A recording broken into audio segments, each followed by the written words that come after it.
Pagpantay ko mo, o ibigay ninyo ang visa mo sa kago. Kaya tinuod ang kinabuhi sa tao, wala diha sa mga ay ang ihutan. Kini ang nagtabo kanila na magtigong o mga bahagi alang sa mga limon apat mabilit na ako at tubangan sa Diyos. May punta panatanan karong Dominguhan sa Tingnan Maria sa Introduksyon o ang Domingo sa ika-18 na Domingo o ginatawag na Domingo St. John de Vianney Sunday. Pista sa sa Jawa, kaya sa Trapawan, kaya sa ilang laro, sa ilang parokya o gano'n ay relic ni St. John de Vianney ito sa ilang kamusimbahan.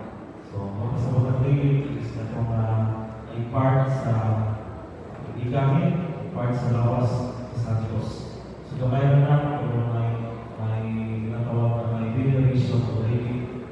Then, si St. John de Vianney, manong na sa every first Sunday sa August, walang St. John de Vianney Sunday, kaya ang iyang fiesta ngayon is August 4. Niya tanang Domingo, mahulog sa unang Domingo sa Agosto, walang pag-iundog ng St. John de Vianney. Binigla sa St. John de Vianney na patron sa tanang mga paroko, patron saint of all parish priests. And not only all parish priests, but all priests in this regard. Para we-use so much all days sa sana pari. Kung sa aming kaagi ni St. John de Vianney, si St. John de Vianney, hindi siya na ito na nagpag sa lang na libro kay utukan siya o nagkaalam. Dili siya, dahil sa isang sa language siya ng klase sa Latin, nag-lisod siya sa eskwela sa language ng Latin. At such time, nag-assign sa obispo sa usang na lugar sa Ars sa Francia. So, ang Ars is bukid, layo sa syudad. Niya ang simbahan, gilid-gilid, niya ang komunidad, dali ang simba. Wakil ang simba. Gamay namin ang nagtanaw sa kabililuhod sa pagtubo o pagila sa Diyos na rinaliha sa pagsimba sa Eucharistia. Yun. So, isugdan ni St. John de Vianney ang iyang misyon is ipurapaw. And then, diha, ilang yung tauhan o ganit at sugod ito na pagpapisa. Start na sa confession, napagpugan siya kung sa iya na kabalaan sa iya kinabuhi sa pagkakas. Yang may kinaiyan niya na nag-inspire sa iyo na parokyano o gawin mo ang parokya. Lahat ng namin ito is dili taga-liha ang lagyo ng mga tao na may-isita ng St. John de Vianney. Awag na ang isa. Mahal mo na. And then, nalilid dito sa Eucharistia. Kung yung mga donasyon, iyan hinahinay sa pagtukod sa iyang sa parokya sa Ars.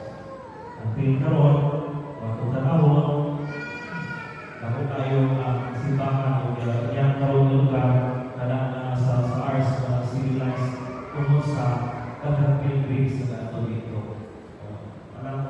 Sa kabarangay, mormolay na uwi, tungkol sa pinatuwing sa kapalang sa St. John de Vianney, reflect na lindot, komunidad, o gamilang simbahan, o sila mismo matawhan.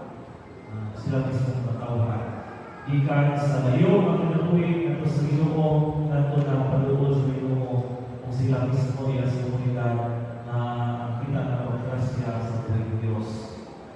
O kailangan komunidad, ikan sa kagawin ng pamanawna, kato sa pamanawna sa bahid-bahid bahagi sa langit. Unang mensahe po sa ako ang kapapasa daw na nakita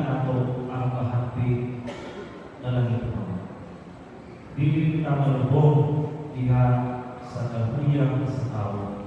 Kung sa'y kahuyang sa tao, aron na dili natin makita ang bahagi sa Ginoo, ang kako. Di nato makita ang ginabuhi o ang isay sa Ginoo kung ako ang mag-irang sa akong ginabuhi isip tao. Ang kako, mga ingon sa mapagpasa na o ang pagkinabuhi sa ginatawag na mga values sa mga Kristiyanos o di na ko kinabuhi ang panunulaw kahapon na ako isang nga lang na kinaiyan walay kamuslahan ka na kung dili na ako makita ang lamintong pagpahandi sa akong kinabuhi. Kung saan lang kahapon ang inyong pagpapagod ako o ang palit talagang palit ako sa ilang buhay sa usaha o awag niya. Usaha lang mahal po ang sa GDP ako ang dalagan. Sa ilang buhay sa kagmay Kristo ang pag-ulitan. Usaha lang mahal kita ng Kristiyanos sa pag-alaga nato sa pag-ulitan kung kita ako makagawa sa barangay, mamang-chairman ka, mamang-supervisor ka, ma-vice-mayor ka, ma-mayor ka, ma-congressman ka, o nakadiyak sa pinakataas na sa pag-alaga sa sibil ng buhay. Kung ako ang nag-alaga kung sa ilang buhay sa naso, kung sa ilang buhay sa lungsod, kung sa ilang buhay sa pamilya, kung ako ang nag-alaga. Muna ko ang ibuha, ingon sa Ginoo nato, ulit kaya nato ang tanang mata sa kako o diha sa atong kinabuhi makita nato kung unsa ang kapilihon sa bahagi sa Ginoo. So ang pagbasa sa Ecclesiastes ipalayan din ang kinaiya sa ako ng tao. Kawang ulit ang pustahan ng tanan dahil kung sa naman ang may muha, maghanap ka, subas ka na ng kaalam, na hibalong at takos, apas ang takusan, lain ang mga panginoos nini, ay hindi na lang. So, ako pinay ng tao, wala na nagkataaw ng mga kaamil sa buwan. Ang ako ng tao, iyang pagaling ng mga tao niya. Monsa hindi matapapinosa na unang pinaiya sa ako. So, ang pagbuhan na ito nilay na sa ako sa kalimutan, ang kalimutan na ito, bili na makasunod kita para sa tuwa, para sa kanyayaan sa dito.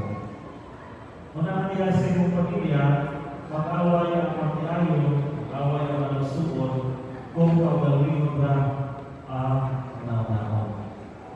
Masulti ang tulang. Ako naghagawa kita ako nagtanong niya ng punuan.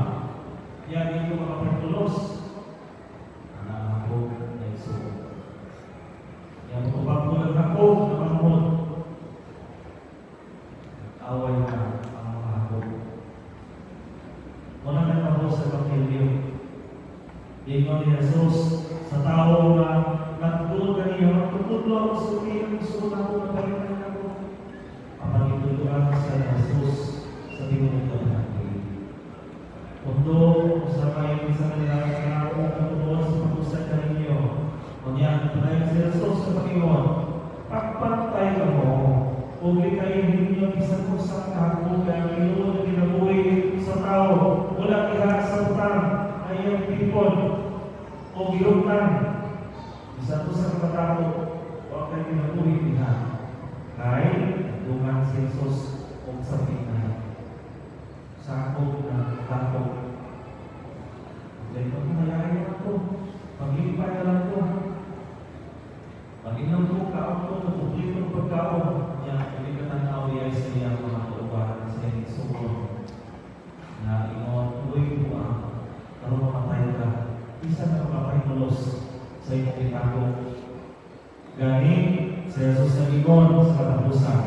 Maukinig tabo kanila na magigong o bahandi alang sa kagalingon. Apan dili nato at tubangan sa Dios. Kung kini nga tulong at iuman, atong ipasahon sa mga salunod, ni apel ni Marcos sa tulong makamutanan ba? Pagpapulis-puliso. Mahiya naman kayo. Ang ako bilang sa plato doon para project. Upang pang-project ni Lumong. Ang mga solar lights, yung magano, ang mga manangkat ay suga sa dalan. Bila ang presyo na dahil ang presyo sa ako o pag-abot sa panahon, pag-abot sa mga kaibigan itong mga sakulan, pag-abot sa ulang pagbaha, kasi kabilyang kawayan ang igawas sa tayo. Kasi Tuhan na, ako Tuhan na, ako bahagi. Karena dia ipakuan kita sendiri. Dia mau menuan sa Kisan Pablo kita masih menolak pagbasa. Nabago kita, imanong kita, ibunyaman kita, isip mga Kristiyanos. Apan, likayan nato ang atong bagong pinabuhi, likayan nato ang mga na makapalayo nato sa akong isugod na pagka-Kristiyano. Busa ako ang inay-nayo naman mo, tagyo ang mga butang diyan ang kababan sa pagtubo sa bahagi sa Diyos sa pagkagalingon. Ang kaibog sa kalibutan ng butang, ang paghihilawas, ang kalawayan, ang kaulang, ang dautang kalingkod, ang kahapog sa tanang pamaaki, kaya kahapog sa pamaagi sa pagsimba sa Diyos-Diyos. Kung ako ka, mamakak ka. Kung ako ka, nakakay pagtanaw sa iyong pagkalimot o sa uban na dili maayon. Sumanan ko sa layas na ako ang pinatanaw sa pagkalimot karon. Nakutupo ang bahagi sa mensahe sa kinalihan sa Diyos sa pagkalimot. Publik kaya nato ang kahapog sa tanang tulungan ini. Basta kahapog ka sa panahon, kahapog ka sa mga followers, kahapog ka sa mga likes, kahapog ka sa mga lutar na sa mga igsuon, kaya nag-ibog na maka, kahapog ka sa mahati, umusapan niya, mong ganit, diha, ang ginabuhi ka kahapog, kung sa kahapagway sa matang pamilya. Munang tanawag ka pa ninyo, ako ba ni sa atensyon? Ako ba ni sa bahagi? Sa kayo nagbuhay sa pamilya kung na yung ginabuhi sa kahapog o matagusan. Kung sa nagbuhay kaya, sa akong parokya mo ako ang pari ng lingkod. Kung sa kayo nagbuhay sa simbahan, kung na lang ialagan ako. Kung sa kayo nagbuhay sa komunidad, sa atong barangay, kung ako ang nalingkod. Sa atong munisipyo, kung ako ang nalingkod. Sa atong pang-gobyerno, kung talagang ako ang nalingkod. Ingon na nato ang St. John Vianney, ang kawalaan sa atong kinabuhi, makapabago sa komunidad. Kung hindi ka na kayo na isa mismo sa St. John Vianney, na kinabuhi sa pagkapag-usanon sa bahagi